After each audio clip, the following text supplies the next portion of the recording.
Welcome back student. एक नई video में मैं जय पाटिल आप सबका स्वागत करता हूं। तो आज का ये जो छोटा सा लेक्चर होने वाला है, इस छोटे से लेक्चर में भैया हम एक बहुत इंटरेस्टिंग, बहुत छोटे से, बहुत इंपॉर्टेंट टॉपिक को कवर करने वाले हैं, जो कि है अपना फीमेल रिप्रोडक्टिव सिस्टम। तो इस टॉपिक को आज के इस लेक्चर में डिटेल में पढ़ने का कोशिश करेंगे। कोशिश क्या, मैं आपको डिटेल में पढ़ाऊंगा, आपको समझ में भी आएगा एकदम सिंपल लैंग्वेज में। ओके, तो देखो सबसे पहला पार्ट जो अपने को इस पर्टिकुलर रिप्रोडक्टिव सिस्टम में पढ़ने का है, जो फीमेल में। देखो फीमेल की रिप्रोडक्टिव सिस्टम रहे या फिर मेल की रिप्रोडक्टिव सिस्टम रहे, they are both present into pelvic region. कहां पर प्रेजेंट रहते हैं? पेल्विक रीजन के अंदर प्रेजेंट रहते हैं। तो वैसे ही फीमेल की जो रिप्रोडक्टिव सिस्टम है, it is also present in the female का पेल्विक वाला रीजन। ओके, चलो इसको रफ कर देते हैं। और जो सबसे पहला पार्ट हम सीखने वाले हैं इस लेक्चर में, वो है भैया अपने ओवरी के बारे में। देखो तो यहां पर आपको एक स्ट्रक्चर दिखाई दे रहा होगा, इसको बोला जाता है ओवरी। अभी एकदम बेसिक से शुरुआत कर। देखो ओवरी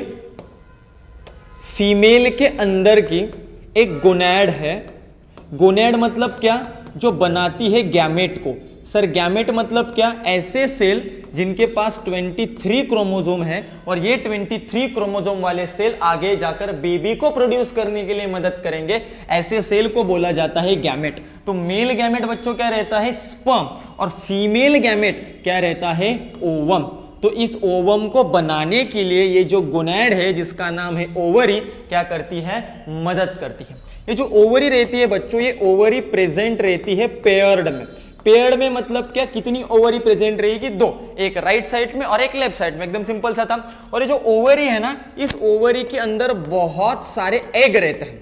ओके, मतलब जब वो फीमेल पैदा भी नहीं हुई रहती, अपने माँ के पेट के अंदर रहती है, 3 महीने की रहती है, तब उसके पेट के अंदर या फिर उसके ओवरी के अंदर लगभग 20 लाख एग तैयार होते हैं। लेकिन जैसे उसकी डिलीवरी होती है, मतलब उसकी मम्मी की डिलीवरी होती है और वो पैदा होती है, तो उस 20 लाख अंडे में से सिर्फ 10 लाख अंडे रहते हैं। और जब वो प्यूबर्टी में आती है, मतलब 12 या 13 साल की रहती है, जब उसको फर्स्ट मेन्स्ट्रुअल साइकिल आएगी, उसको प्यूबर्टी बोला जाता है। उस वक्त उसके पास सिर्फ और सिर्फ प्यूबर्टी के वक्त उसके पास सिर्फ और सिर्फ 60 से 80 हजार एग रहते हैं। और ये जो 60 से 80 हजार एग है, तो आप सोचोगे तो इसके साथ अगर फर्टिलाइजेशन कर लिया तो 60 से 80 हजार बच्चे हो जाएंगे। ऐसा नहीं रहता।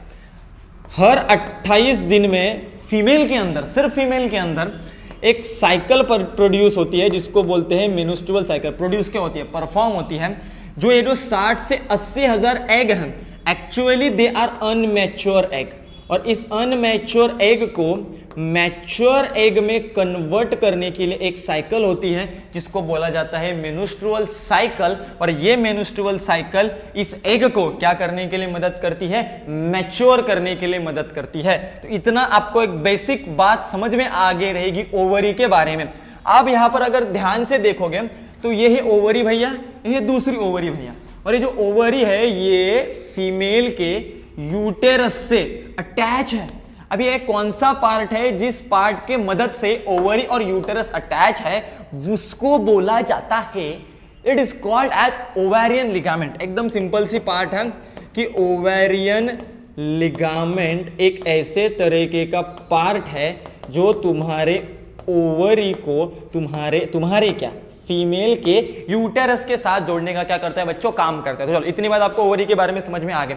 यहां पर मैंने आपको एक चीज बताई, ये जो ओवरी है ना, ये पर्टिकुलर ओवरी हर 28 दिन में मेन्स्ट्रुअल साइकिल के अंदर जाती है। और मेन्स्ट्रुअल साइकिल के 14वें दिन, 14th डे पर, कैलेंडर के 14 डे के ऊपर नहीं बोल रहा हूं, हर मेन्स्ट्रुअल साइकिल के 14 डे पर इस फीमेल के ओवरी से एक एग एक पाइप के अंदर रिलीज होता है, जिस पाइप को बोला जाता है फैलोपियन ट्यूब। अब ये फैलोपियन ट्यूब को ऑप्शनल में एक और वर्ड बोला जाता है ओविडक्ट। सर इस ओविडक्ट भैया का काम क्या है? मैं आपको काम बताता हूं भैया। अपने को तैयार करना है बेबी को, और बेबी को तैयार करने के लिए अपने पास चाहिए 2 सेल्स। मेल से आई स्पर्म और फीमेल से आया ओवम। अब स्पर्म भैया इस वजाइना के अंदर जाता है, और इस वजाइना से मूवमेंट करते करते करते करते यहां तक पहुंच जाता है। मतलब उस लड़के ने अपने प्यार का इजहार करने के लिए इतनी मेहनत की। एक बात मेरे को बताओ, अगर प्रेम है तो दोनों साइड से होना चाहिए, तो इसको भी तो भैया कुछ एफर्ट्स लगाने पड़ेंगे कि नहीं? वो अकेला बेचारा कितना मेहनत करेगा? भैया देखो, हर बार लड़कों को घिसा जाता है, हर बार लड़कों को मेहनत करना पड़ता है, ऐसे ही बोल रहा हूँ। चलो ओके, ऐसे है तो सच ही, चाहे कड़वा क्यों ना हो, हर बार मेहनत तो लड़कों को ही करना पड़ती है। अभी लड़कियां कमेंट सेक्शन में कुछ ना ही बोले तो बेहतर है। तो चलो देखो, ये जो स्पर्म भैया है, ये स्पर्म भैया यहां तक पहुंचने के लिए बहुत मेहनत करता है। तो अभी प्यार का सबूत इस पर्टिकुलर ओवम को भी वहां तक पहुंचने का है, लेकिन जब वो पहुंचने के लिए जाता है तो उसको पता चलता है मैं तो हूं टकला। अपने स्पर्म भैया के पास नेचर ने टेल लगाई है, जिस टेल के मदद से वो स्विंग करता है और मूवमेंट दिखाता है। लेकिन अपना ओवम भैया ऐसा सर्कुलर है, टकला है, ओवल शेप का है, जिसके वजह से वो खुद से मूवमेंट नहीं कर सकता। तो वो एक पाइप की मदद लेता है, जिस पाइप को बोला जाता है फैलोपियन ट्यूब, और it is also called as oviduct. ये ओविडक्ट इस ओवम को पुश करने के लिए मदद करती है, बिकॉज इस ओवम के आजू बाजू में, इस ओविडक्ट के अंदर छोटे छोटे हेयर लाइक स्ट्रक्चर प्रेजेंट रहते हैं, जिसको बोला जाता है सीलिया। मैं आपको यहाँ पर स्ट्रक्चर एक्सप्लेन करता हूं। मान लो कि ये है ओविडक्ट, और इस ओविडक्ट के अंदर पहुंच गए अपना ओवम भैया। तो यहाँ पर ऐसे छोटे छोटे हेयर रहेंगे, जो हेयर इस ओवम को पुश करेंगे, और पुश करने की वजह से ये जो पर्टिकुलर अपना ओवम है, वो ओवम उसके फर्टिलाइजेशन होने वाले जगह पर पहुंच जाएगा, जहां पर स्पर्म उसका भैया वेट कर रहा होगा। ओके, तो यहां तक आपको बात समझ में आ गई। अब ये देखो, ये जो फैलोपियन ट्यूब है या फिर ये जो ओविडक्ट है, ये जो ओविडक्ट है, ये ओविडक्ट को 3 पार्ट में डिवाइड किया जाता है। कितने पार्ट में डिवाइड किया जाता है? 3 पार्ट में। फर्स्ट पार्ट, स्टार्टिंग वाला पार्ट जो है, उसको बोला जाता है इनफंडीबुलम। अभी एक्सप्लेन करता हूं ये इनफंडीबुलम वाली भानगढ़ क्या है। दूसरा है मिडल वाला पार्ट, जिसको बोला जाता है एम्प्यूला, और थर्ड नंबर का पार्ट है जिसको बोला जाता है ईस्थमस। तो ये है भैया अपना स्टार्टिंग का पोर्शन, राइट। ये है अपना मिडल का पोर्शन, और ये है अपना एंडिंग का पोर्शन। तो आप इस डायग्राम पर देखोगे कि ओवरी के पास जो सबसे क्लोज वाला पार्ट है, जिसने कुछ फ्यूनल के तरह, देखो कुछ इस तरीके का स्ट्रक्चर तैयार किया है, देख रहे होगे, इस तरीके का स्ट्रक्चर तैयार किया है। तो जो स्टार्टिंग पार्ट है, इस स्टार्टिंग पार्ट को बच्चों बोला जाता है इनफंडीबुलम। क्या बोला जाता है? इनफंडीबुलम बोला जाता है। अभी इस इनफंडीबुलम का बहुत इंपॉर्टेंट काम है। इनफंडीबुलम अपने मान लो ये ओवरी है, और इस ओवरी के आजू बाजू में फिंगर्स लगाकर बैठा है। तो ये जो फिंगर प्रेजेंट है, ये देखो यहाँ पर एक फिंगर दिखाई दे रही होगी, ये दूसरी फिंगर दिखाई दे रही होगी, तीसरी, चौथी। इस फिंगर के वजह से आपको यहाँ पर ऐसा दिखाई देगा कि वो ओवरी को टच है। वो ओवरी को टच नहीं, वो ओवरी को सर्कल किए हुए हैं। तो ये जो फिंगर लाइक प्रोजेक्शन है, इस फिंगर लाइक प्रोजेक्शन को एक नाम दिया जाता है, इनको बोला जाता है फिम्ब्रिया। और ये फिम्ब्रिया क्या करती है मालूम है? जैसे 14वें दिन इस ओवम से, सॉरी इस ओवरी से एग निकला, तो उस एग को पकड़ने के लिए, कैच है तो फिंगर की मदद से पकड़ेंगे ना, तो उस ओवम को पकड़ने के लिए ये फिंगर लाइक प्रोजेक्शन क्या करती है? मदद करती है। और ये फिंगर लाइक प्रोजेक्शन जो ओविडक्ट के स्टार्टिंग पार्ट में प्रेजेंट है, उसको बोला जाता है इनफंडीबुलम। और यहां पर आप देखोगे कि यहां पर एक होल है, जैसे कि अगर मैंने यहाँ पर आपको डायग्राम निकाल के भी दिखाई है, मान लो कि ये ओवरी है, तो ये होल है, जिस होल के मदद से अपना ओवम इस ओविडक्ट के अंदर एंटर करने वाला है, उस होल को बोला जाता है ऑस्टिया। उस होल को क्या बोला जाता है बच्चों? ऑस्टिया बोला जाता है। तो इसके अंदर एक होलो ओपनिंग है, जिस ओपनिंग को बोला जाता है ऑस्टिया, जिस ऑस्टिया के मदद से अपना ओवम भैया जो है उस ओविडक्ट के अंदर बच्चों क्या करने वाला है? एंटर करने वाला है। उसके बाद आता है मिडल वाला पोर्शन, जिस मिडल वाले पोर्शन को बोला जाता है एम्प्यूला। आप यहां पर जो मिडल वाला पोर्शन देख रहे हो एम्प्यूला, ये एक्चुअल वो साइट है जहां पर अपना स्पर्म और अपनी फीमेल ओवम से, फीमेल ओवरी से निकला हुआ ओवम फ्यूज होगा। ओवम और स्पर्म फ्यूज होगा, और इससे किसको तैयार करेंगे? जाइगोट को तैयार करेंगे, मतलब बेबी को तैयार करने की प्रोसेस स्टार्ट हो जाती है। तो ये आप मान लो कि दोनों के लिए एक परीक्षा है कि इसको वजाइना से होते हुए यहां तक पहुंचना है, और इसको ओवरी से होते हुए यहां तक पहुंचना है। भैया जब दोनों मेहनत करेंगे तभी उनका फल मिलेगा, जिसको हम क्या बोलेंगे? जाइगोट। और वो फल आगे जाकर किस में कन्वर्ट होता है? बेबी में कन्वर्ट होता है। तो जो मिडल वाला पोर्शन है अपने ओविडक्ट का, which is called as ampulla. और यहाँ पर आपको एक एंड वाला पोर्शन भी दिखाई दे रहा होगा, अभी दोनों साइड से एंड वाला पोर्शन भी आपको दिखाई दे रहा होगा। इस एंड वाले पोर्शन को बोला जाता है isthmus, which is attach to uterus. अपनी जो एक ओविडक्ट है, एक ओविडक्ट, सिंगल ओविडक्ट, ये ओविडक्ट रहती है 12 सेंटीमीटर। तो ये वाला 12 सेंटीमीटर पकड़ के चलो और ये वाला 12 सेंटीमीटर पकड़ के चलो। बहुत सारे बच्चे बोलते हैं कि ये टोटल डिस्टेंस 12 सेंटीमीटर है। नहीं गधो, ये टोटल 12 सेंटीमीटर है। ओविडक्ट पेयर्ड में प्रेजेंट है, अपनी ओवरी भी पेयर्ड में प्रेजेंट है और उससे अटैच वो पाइप भी पेयर्ड में प्रेजेंट है। अब आता है तीसरा और बहुत इंपॉर्टेंट पार्ट, जिस थर्ड पार्ट को हम बोलते हैं बच्चों यूटेरस।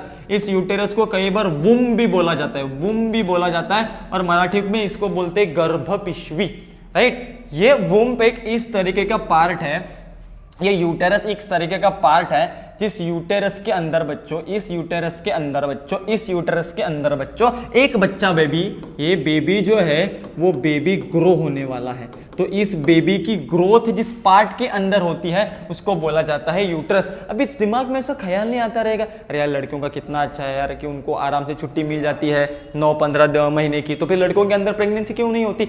लड़कों के अंदर प्रेगनेंसी इस वजह से नहीं होती क्योंकि उनके अंदर यूटेरस प्रेजेंट नहीं है। और जो यूटेरस है वो यूटेरस इतना ज़्यादा स्ट्रेच होता है कि मान लो वो पेल्विक रीजन में, एब्डोमिनल रीजन में प्रेजेंट है और यहाँ से वो छाती तक आ जाता है। इतना ज़्यादा वो यूटेरस स्ट्रेच होता है उस बेबी को एक होम प्रोवाइड करने के लिए। तो ये जो यूटेरस है वो लड़कों के अंदर प्रेजेंट नहीं रहता। That's why pregnancy is only occurs in the female. तो जो यूटेरस है ये यूटेरस डिवाइड रहता है 3 पार्ट में।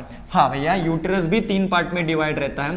The starting part is called as fundus, the middle part, main part is called as body and the end part is called as the cervix। तो यहाँ पर आप एक डोम शेप का स्ट्रक्चर दिखाई दे रहा होगा आपको स्टार्टिंग में, इसको बोला जाता है फंडस, जिसके अंदर अपना ये जो बेबी है वो स्टार्टिंग में आके इम्प्लांट होने वाला है। उसके बाद 9 महीने तक ये जो बेबी जिस पार्ट में रहेगा उस पार्ट को बोला जाता है बॉडी, जिस बॉडी के अंदर उसकी नाल, प्लासेंटा मतलब एम्बिलिकल कॉर्ड वगैरह तैयार होगी जो उसको न्यूट्रिशन सप्लाई करने का क्या करने वाली है, काम करने वाली है। तो मेन पार्ट है। उसके बाद ये जो बेबी जब 9 महीने पूरा का पूरा ग्रो हो जाता है तो इसकी क्या करना है, पार्चुरेशन। पार्चुरेशन मतलब डिलीवरी। तो अभी इसको नेचुरल डिलीवरी क्या कर, देखो सीजर हो गई तो यूटेरस को मारे जाते हैं कट, और अगर वही यहां पर नेचुरल डिलीवरी करनी है तो इस यूटेरस में कॉन्ट्रैक्शन क्रिएट करने रहते हैं। तो इस यूटेरस को दबाया जाता है जिसके वजह से यूटेरस की जो थर्ड ओपनिंग है या फिर थर्ड पार्ट है जिसको बोला जाता है सर्विक्स, वो ओपन होता है और उसके वजह से बहुत ज्यादा लेबर पेन होते हैं। लेबर पेन मतलब वही डिलीवरी वाला पेन। तो जब ये सर्विक्स को खींचा जाता है तब इसके अंदर से जो बेबी है, ये बेबी अपना सर बाहर निकल कर देखता है, हाँ भैया बाहर तो आ गए। फिर डॉक्टर इस सर को पकड़ते हैं और इसको बाहर खींचते हैं। तो जो सर्विक्स है वो सर्विक्स उस पर्टिकुलर, एक मिनट क्या हो गया, जो सर्विक्स है वो सर्विक्स उस पर्टिकुलर बेबी की डिलीवरी के लिए बहुत मदद करता है। तो स्टार्टिंग पार्ट फंडस जिसमें इंप्लांटेशन होगा, जिसमें बेबी ग्रो होगा, वो बॉडी, और जो एंड वाला पार्ट है दैट एंड वाला part is called as cervix. और आखिरी पार्ट आपका किसका, वजाइना का। लेकिन यहां पर मैं आपको थोड़ा सा डिटेल में भी बता देता हूं। यूटेरस के पास टोटल 3 लेयर प्रेजेंट रहती है। कितनी लेयर प्रेजेंट रहती है? 3। एक लेयर है आउटर, एक लेयर है मिडल और एक लेयर है इनर। और इन इनर आउटर मिडल लेयर को नाम भी दिया है। जो सबसे बाहर है उसको बोला जाता है पेरीमेट्रियम, जो मिडल में है उसको बोला जाता है मायोमेट्रियम, और जो सबसे अंदर है उसको बोला जाता है एंडोमेट्रियम। तो इनको भी देखते हैं कि यह क्या है। देखो आपको एकदम यहाँ पर आउटर कवरिंग दिखाई दे रही होगी, ये वाली, उसको हम ब्लैक मार्कर से दिखाएं ताकि आपको इजीली क्लियर हो जाए। देखो यहाँ पर आपको एकदम आउटर कवरिंग दोनों साइड से दिखाई दे रही होगी। ये जो छोटी सी थीन सी आउटर कवरिंग है ये कौन सी भैया, अपनी पेरीमेट्रियम है। उसके बाद आपको उसके अंदर एक बहुत बड़ी सी कवरिंग दिखाई दे रही होगी, मिडल वाली कवरिंग, ये भैया कौन से, अपनी मायोमेट्रियम है। और यही मायोमेट्रियम है जो डिलीवरी के वक्त यूटेरस को कॉन्ट्रैक्ट करती है और बेबी को नीचे पुश करती है जब ऑक्सीटोसिन नाम का हार्मोन वहां पर पहुंच जाता है। तो उसके अंदर आपको अपना एक रेडिश कलर में लेयर देखिए, ये वाली इसको बोला जाता है एंडोमेट्रियम। अभी एंडोमेट्रियम बहुत इंपॉर्टेंट लेयर है। आपने देखा रहेगा कि बहुत सारे फीमेल्स के अंदर, बहुत सारे, हर फीमेल के अंदर लगभग मेंस्ट्रुअल साइकिल होती है, पीरियड्स होते हैं, तो उस पीरियड्स में ना स्टार्टिंग के कुछ जो 5 दिन रहते हैं, उस 5 दिन में ब्लीडिंग होती है। तो ब्लीडिंग क्यों होती है मालूम है? ताकि ये एंडोमेट्रियम टूटती है। जब किसी फीमेल के अंदर प्रेगनेंसी नहीं होती, रिपीट, जब किसी फीमेल के अंदर प्रेगनेंसी नहीं होती तो इस एंडोमेट्रियम को तोड़ा जाता है और ये एंडोमेट्रियम के अंदर बहुत भर भर के ब्लड सप्लाई, ताकि प्रेगनेंसी हुई तो इस एंडोमेट्रियम की मदद से हम उस बेबी को क्या करेंगे, ग्रो करेंगे। मतलब ये बेबी का एक तरीके का घर काम करता है, लेकिन ये बेबी ही नहीं है, प्रेगनेंसी ही नहीं है, तो उस घर का कोई भी काम नहीं है। और जब उस पर्टिकुलर एंडोमेट्रियम को तोड़ा जाता है तो उसको तोड़ने के बाद जो ब्लड निकलता है वो ब्लड बह के आता है सर्विक्स से, और सर्विक्स से वो बाहर निकलता है थ्रू वजाइना। तो लास्ट पार्ट है, it's a copulatory organ. Copulatory organ का मीनिंग क्या है सर? देखो, कॉप्युलेशन का मीनिंग रहता है फिजिकल होना, सेक्सुअल इंटरकोर्स करना। तो एक मेल और एक फीमेल के अंदर सेक्सुअल इंटरकोर्स करने के लिए जो पार्ट मदद करते हैं वो मेल के अंदर है पेनिस और फीमेल के अंदर है वजाइना। वजाइना के बारे में आपको ज्यादा कुछ दिया नहीं है। वजाइना का जो इन्वायरमेंट रहता है वो इन्वायरमेंट रहता है बच्चों एसिडिक। और बहुत सारे लड़के यहाँ पर एक गलती करते हैं ना, विवॉज जैसे प्रोडक्ट का इस्तेमाल करते हैं। विवॉज जैसे प्रोडक्ट बच्चों ऐसे हैं कि उसके वजह से इसकी जो एसिडिक इन्वायरमेंट है उस एसिडिक इन्वायरमेंट में अफेक्ट होता है। तो अफेक्ट होने से होता क्या है, देखो, इसके अंदर कोई भी फंगस ग्रो ना हो, इसलिए नेचर ने इस फीमेल वजनों को एसिडिक बनाया है।